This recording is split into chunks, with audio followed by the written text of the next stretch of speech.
Bonjour. Peut-être que, comme moi, vous avez grandi dans les années 80 avec les mystérieuses Cités d'Or, le dessin animé. Et si vous avez eu cette chance, parce que c'était génial, vous vous êtes forcément intéressé aux Incas, aux civilisations précolombiennes, et c'est là que je me propose de vous emmener aujourd'hui pour vous parler de l'histoire des Incas. Alors, comme toujours, installez-vous confortablement, mettez vos écouteurs et on va faire un saut dans le passé pour raconter l'ascension et la chute brutale des Incas, mais aussi parler de leur culture, de leur société, de leur organisation. Et comme toujours, j'espère que ça vous détendra et qu'on va passer un agréable moment ensemble.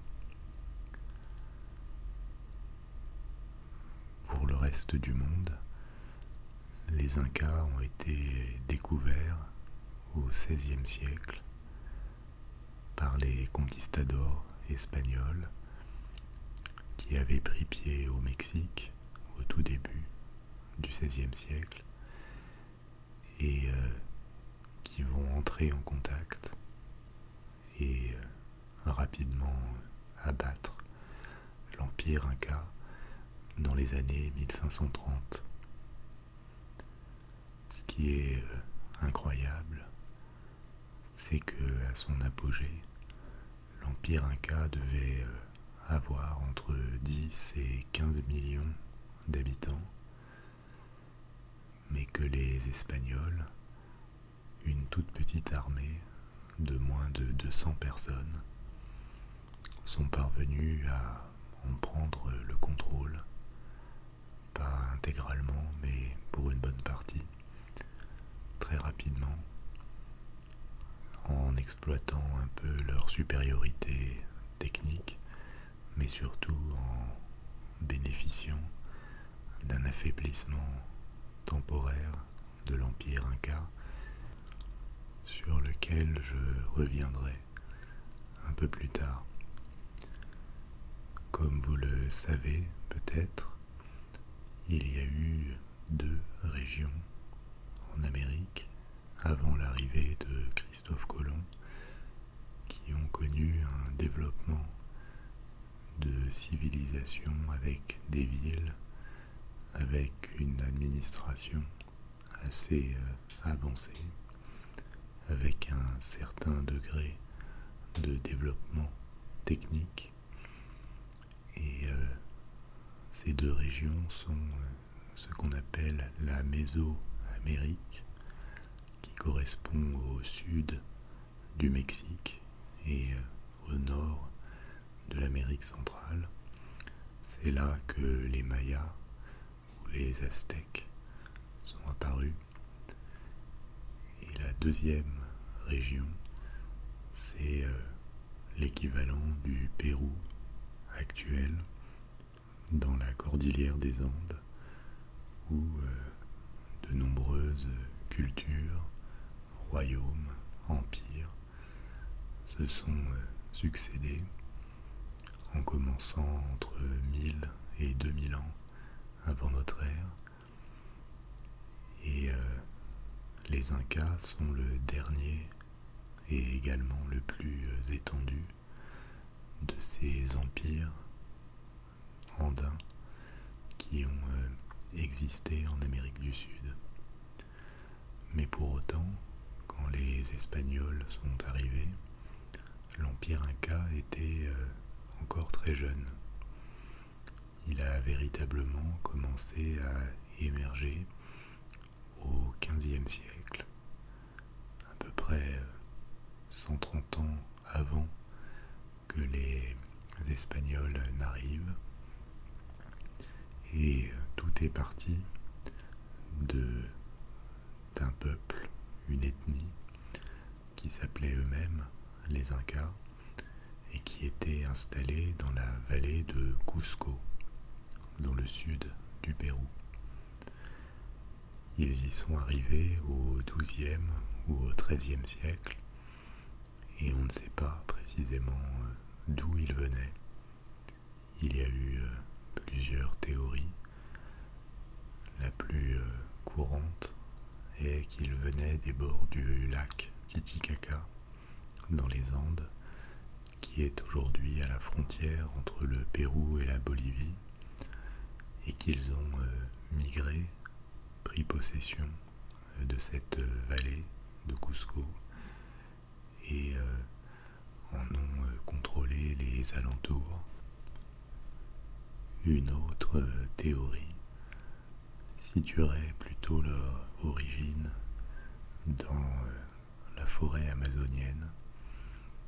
On ne sait pas exactement, mais toujours est-il qu'après cette arrivée au XIIe siècle, les Incas, qu'on appelle les Incas parce que leur chef était l'Inca, et par extension, c'est le nom qu'on a donné au peuple Inca, et c'est là encore par extension le nom qu'on donnera aux habitants de l'Empire Inca plus tard. Mais en fait, à l'origine, les Incas sont des souverains, à la limite un clan, mais il y avait une certaine diversité ethnique et culturelle dans toute la région andine qui va de la Colombie jusqu'au Chili et à l'Argentine.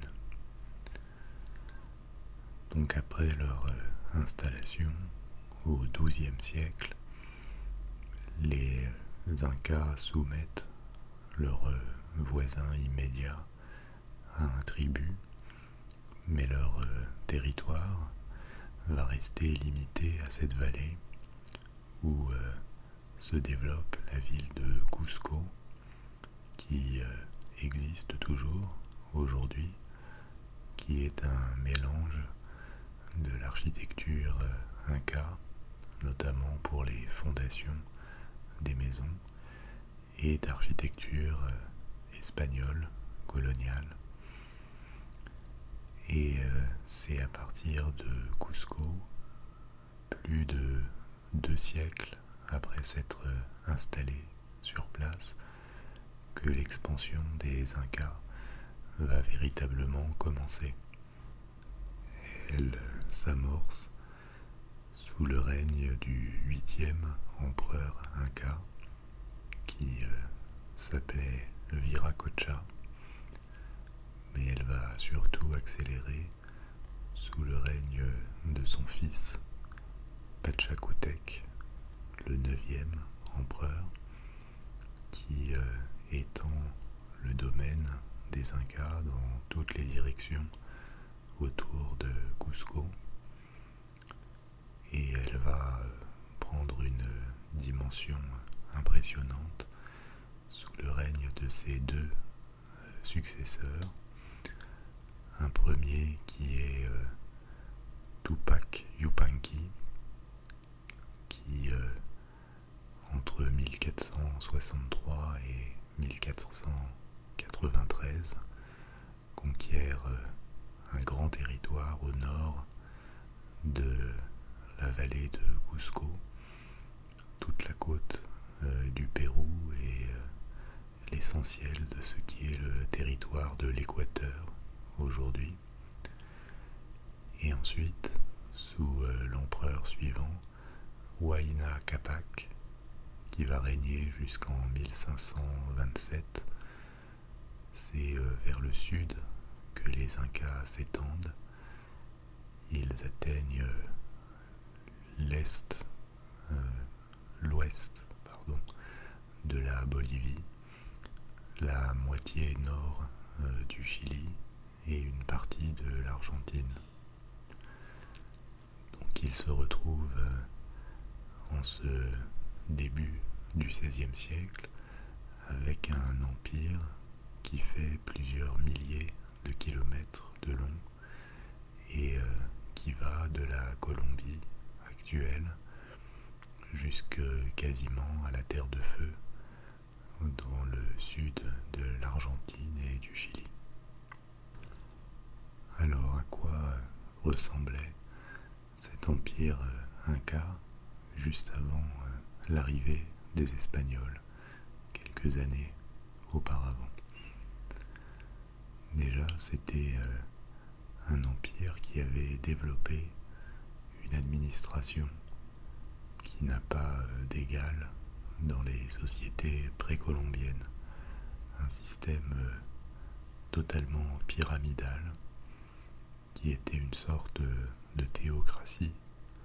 L'empereur, l'Inca, était un dieu, il était divinisé par ses sujets et toute l'autorité dépendait de lui, avec une hiérarchie sociale qui était extrêmement rigide. C'était une société de caste et juste en dessous de l'Inca, on trouvait sa famille et quelques proches, puis des administrateurs, des fonctionnaires et enfin la base de cette pyramide, l'essentiel des sujets de l'Inca étaient des agriculteurs et quelques artisans répartis dans tout cet empire avec une organisation très recherchée, 4 grandes régions comme des unités administratives qui elles-mêmes étaient découpées en provinces et à l'intérieur des provinces encore d'autres subdivisions qui conduisaient à la plus petite unité, une sorte de village regroupant quelques familles comme un petit clan, mais entièrement aux ordres des administrateurs de l'Inca. Et cette unité de base qui était autosuffisante sur le plan agricole était très contrôlée par les administrateurs de cet empire. Ce qui est incroyable ou remarquable, c'est le contrôle que cette administration pouvait avoir sur la population. Par exemple, il a été assez courant que pour briser l'opposition dans les régions qui avaient été conquises, des peuples, des familles entières, des villages entiers soient déplacés dans d'autres parties de l'Empire, parfois très loin, et la région était repeuplée avec des sujets plus dociles qui étaient déjà intégrés depuis longtemps dans l'Empire Inca. Il n'y a pas beaucoup d'exemples dans l'histoire d'une manipulation aussi autoritaire des populations. Il faudrait peut-être retourner à l'URSS de Staline pour trouver des mouvements de cette nature.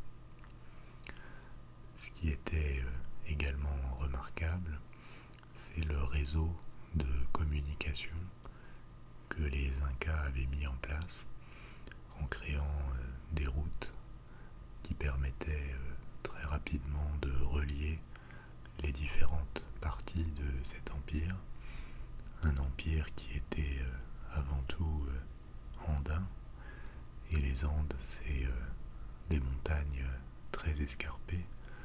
Cusco, par exemple, est à 2000 mètres d'altitude, et produire suffisamment de nourriture mesure, organiser un empire dans de telles conditions géographiques nécessitait une discipline et une organisation très poussée, très élaborée, que les Incas avaient su mettre en place. Ils n'avaient pas pour autant de système d'écriture. L'écriture était inconnue des Incas, mais par contre ils avaient un système de communication ou de stockage d'informations sous forme de nœuds réalisés avec des brins de laine de différentes couleurs, et les messages qui pouvaient ainsi être transportés, qu'on appelait des quipus, permettaient d'enregistrer les marchandises ou de tenir des statistiques, et même, mais on a malheureusement été incapable de déchiffrer ces quipus parfois, pouvaient contenir des chroniques ou des informations historiques, religieuses, mais seulement les quipus administratifs qui servaient pour l'enregistrement des marchandises ou la gestion des entrepôts sont aujourd'hui déchiffrables. Quand les Espagnols arrivent, on a un exemple très rare dans l'histoire d'un monde qui en rencontre brutalement un autre après des millénaires d'évolution séparée. Et bien sûr, il y a un décalage technologique gigantesque entre les Européens et les Incas au XVIe siècle, mais les conditions géographiques, l'environnement de ces sociétés leur ont aussi permis de découvrir des choses qu'ignoraient ou que ne maîtrisaient pas encore les Européens. Par exemple, en médecine, le savoir des Incas était à pas mal d'égards supérieur à celui des Européens du XVIe siècle. Ils avaient une très bonne connaissance des plantes médicinales. Ils utilisaient couramment un médicament qu'on appelle la quinine, qui s'extrait d'un arbuste et qui est le remède, ou qui a été longtemps le remède de référence contre la malaria ou contre des fièvres. C'est une substance qui a des propriétés anti-inflammatoires et anti-fièvre très remarquables. C'est seulement au XVIIIe et au XIXe siècle qu'elle se généralisera en Europe. Un autre exemple, en agronomie, les Incas avaient, on le suppose, une sorte de laboratoire proche de Cusco, où sur des cultures en terrasse qui avaient différentes températures, ils étudiaient la croissance et la reproduction de différentes espèces végétales, peut-être pour les croiser ou pour optimiser les rendements.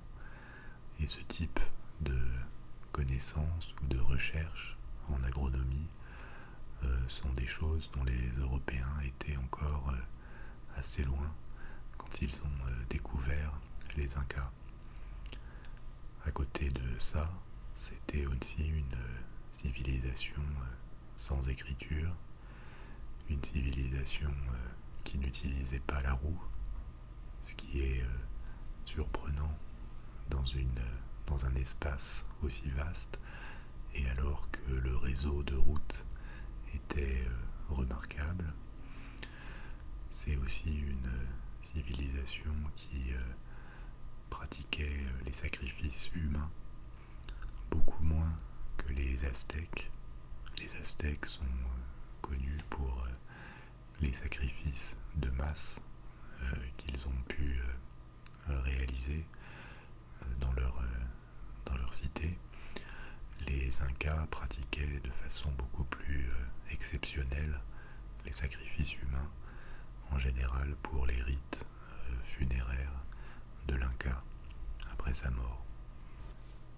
Un autre aspect remarquable du savoir-faire des Incas, c'est leur architecture, qui est très particulière, qui est faite de pierres taillées, massives, qui sont encastrées avec une précision remarquable.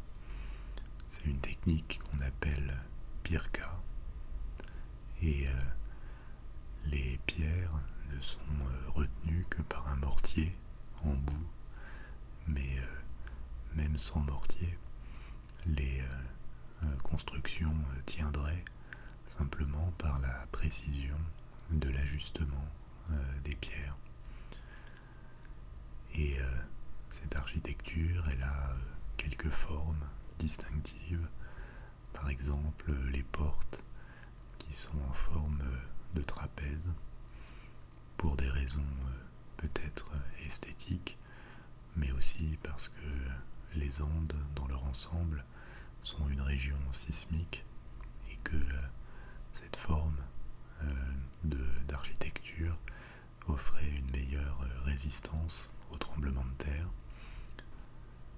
Et ce savoir-faire remarquable, on le retrouve aussi dans la transformation de l'environnement pour le rendre vivable, avec les cultures en terrasse qui forment des paysages magnifiques, avec des canaux d'irrigation, des aqueducs qui parfois pouvaient transporter l'eau sur des dizaines de kilomètres, ou même des ponts suspendus en corde, dont certains pouvaient faire une centaine de mètres de long et qui étaient installés au-dessus des ravins pour permettre les meilleures communications possibles.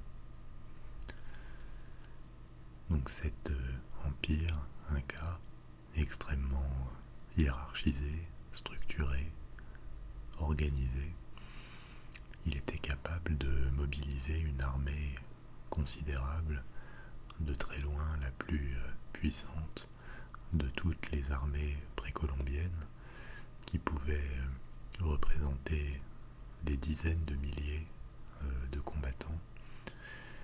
Mais néanmoins, cet empire va être abattu très rapidement sous le règne du dernier empereur Inca, Atahualpa, par les Espagnols.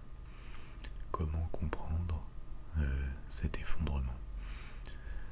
Déjà, bien sûr, par la supériorité technique des Espagnols, mais comme je vous l'ai dit au début, ils étaient 180, je crois, donc absolument pas en mesure de contrôler un empire aussi grand.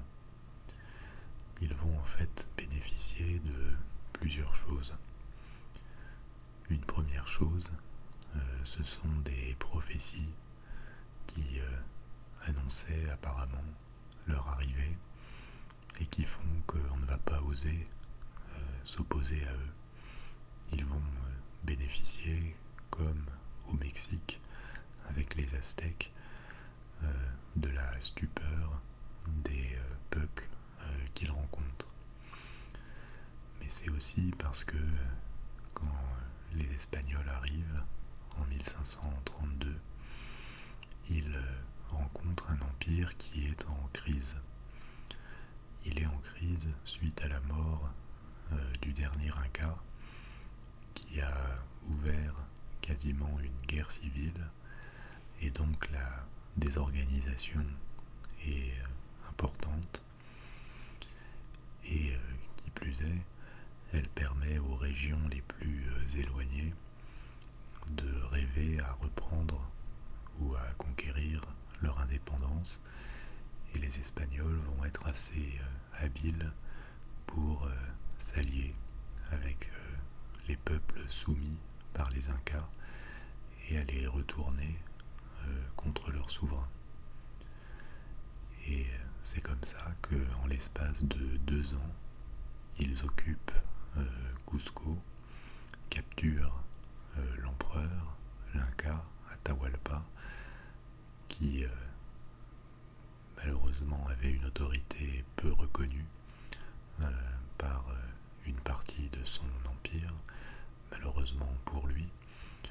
Et la petite histoire, mais elle est vraie, raconte que Pizarro, le leader des Espagnols, lui a promis la vie sauve et de le libérer s'il remplissait entièrement une pièce du sol au plafond avec de l'or, ce que Atahualpa va faire.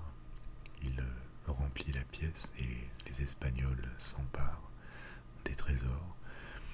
Mais malgré tout, Pizarro ne va pas respecter sa parole et le faire étrangler.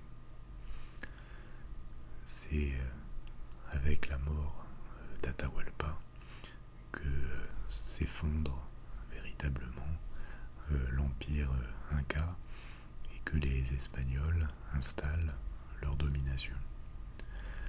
Mais encore une fois, ils sont très peu nombreux, et ce qui va bouleverser dans les décennies suivantes la population de la région et asseoir la domination espagnole, c'est les épidémies que les Espagnols ont involontairement amenées avec eux et contre lesquelles les habitants de l'Amérique précolombienne n'ont pas d'anticorps, et qui va tuer des millions d'Incas de la même façon que la population mexicaine va être également dévastée par les épidémies, si bien que cet empire, dont la population était estimée entre 10 et 15 millions, décimé par les maladies et l'exploitation, ne sera plus que de 600 000 personnes. C'est une hécatombe gigantesque, un siècle plus tard. Et peu à peu, la population qui reste au Pérou, en Équateur, dans le sud de la Colombie, en Bolivie, va s'hispaniser et pour une part se mélanger avec des colons et leurs descendants nés sur place, ce qu'on appelle les créoles. Mais malgré ça, une identité indienne va rester et reprendre le symbole de l'Inca à plusieurs reprises dans les siècles suivants, lors de révoltes. Au XVIe siècle, au XVIIe siècle, des révoltes constantes apparaissent et à chaque fois sont matées par les Espagnols. La plus connue est peut-être dans les années 1780, la révolte derrière un chef local qui se faisait appeler Tupac Amaru et qui prétendait descendre d'un Inca portant le même nom. Donc le prétendant, c'était Tupac Amaru II, et qui prend les armes contre les Espagnols avec l'objectif, l'ambition de reconquérir l'empire Inca et de les chasser de la région. Mais ce sera une révolte sans lendemain qui sera matée par les créoles et par l'armée espagnole. Aujourd'hui, même si l'empire Inca est mort et enterré, il faut quand même souligner qu'une identité indienne qui est plus ou moins marquée selon les pays existe encore. Et le pays où elle est peut-être la plus présente, c'est sans doute la Bolivie, qui, pour une partie largement majoritaire, est encore peuplée d'Indiens, qui sont les descendants directs, avec peu de mélange, des peuples précolombiens. Mais cette identité indienne, elle est encore présente au Pérou, également en Équateur. Et ce sont des pays où deux pays différents coexistent, des milieux généralement plus favorisés, qui sont ethniquement plutôt des descendants de colons européens. Selon les pays, ça peut varier, mais il y a généralement une grosse part d'Espagnols. On y trouve aussi quelques Anglais, quelques Français, quelques Allemands en plus grande quantité, et une majorité de la population qui est descendante d'Indiens, avec finalement peu de sang étranger. Et même dans un pays comme le Chili, où je vis maintenant, où cette fracture entre descendants de colons et descendants d'indigènes est moins marquée, la population est plutôt plus mélangée, vous voyez quand même immédiatement, simplement par le type physique des gens que vous rencontrez, à quel milieu social ils appartiennent. Donc cette fracture coloniale héritée de l'histoire, elle a quand même pas disparu aujourd'hui, et elle reste très présente dans la réalité de plusieurs pays de la cordillère des Andes. Voilà, comme toujours, j'espère que ce moment vous aura détendu, et je vous dis à très bientôt. Au revoir.